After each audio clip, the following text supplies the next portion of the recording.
Good morning. 9 o'clock on your Saturday morning. I hope everyone's enjoying kind of a quiet holiday weekend and just a lot to enjoy this weekend too.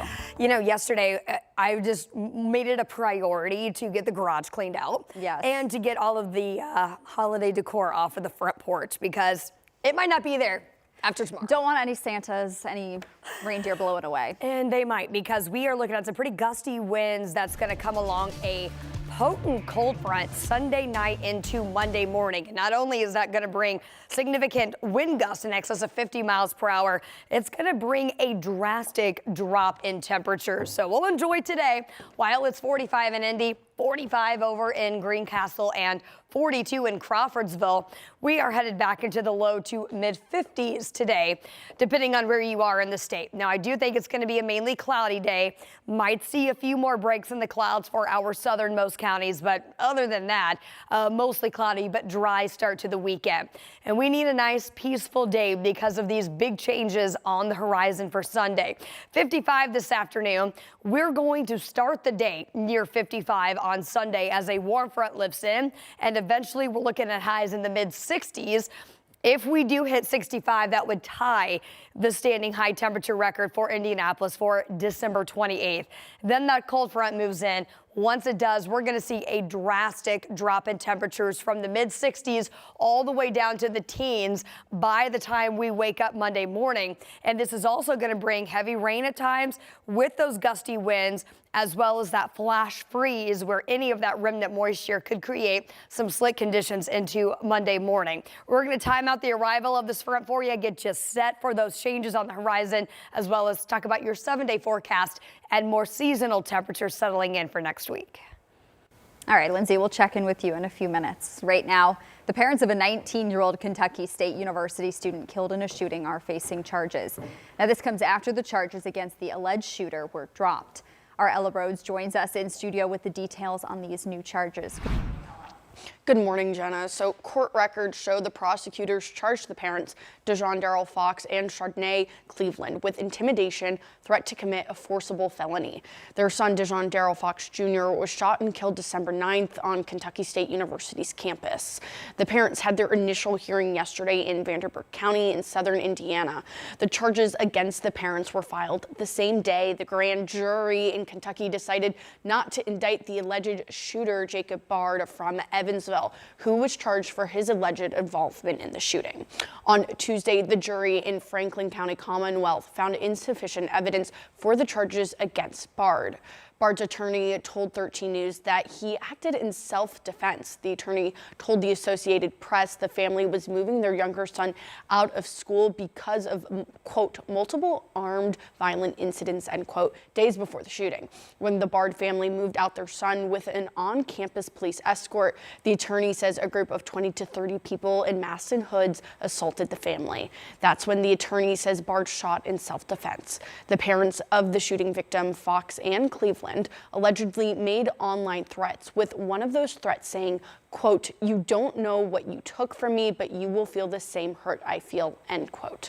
Bard was released from jail, and according to the NBC station in Evansville, with no indictment returned on this case against Bard, he is no longer facing criminal charges. And as for Fox and Cleveland, they posted bail on those intimidation charges. Now, later today, the family will celebrate the life of Dejon Fox Jr., the shooting victim, at a church here in Indianapolis. A lot of details to keep track of in this story. We know we talked to the attorney. Yeah. Also, you'll have an update from him coming up at 9:30. Yes, thanks. Hello, thank you. Well, this morning, a man is under arrest connected to a deadly shooting in Indianapolis. Police say they found 36-year-old Ashley Urell with a gunshot wound Monday on the east side. She died at the hospital. Police say they got multiple tips from the community in this case. Wednesday, those tips led them to Georgetown Road, where they found the 41-year-old suspect in a car. Police say he tried to run off, but was quickly taken into custody. He's now facing preliminary charges of murder and resisting law enforcement. And we just learned the name of a 6-year-old boy killed in a crash on the northeast side. Jeremiah Diorpool died after the crash at 34th and Keystone on Tuesday. 3 other kids were hurt in the car too.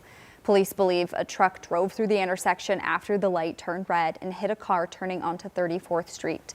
Both drivers stayed at the scene.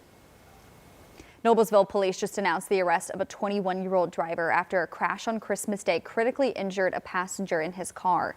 NDOT cameras captured the aftermath along I-69 near Cynthia Ann Road. Police say the driver veered off the road, hitting a guardrail and rolling his truck. Investigators later learned the driver was over the legal limit and arrested him for OWI. Police say he also did not have a driver's license and could face charges for that. This morning, Metro Police are investigating a deadly hit and run on the city's west side.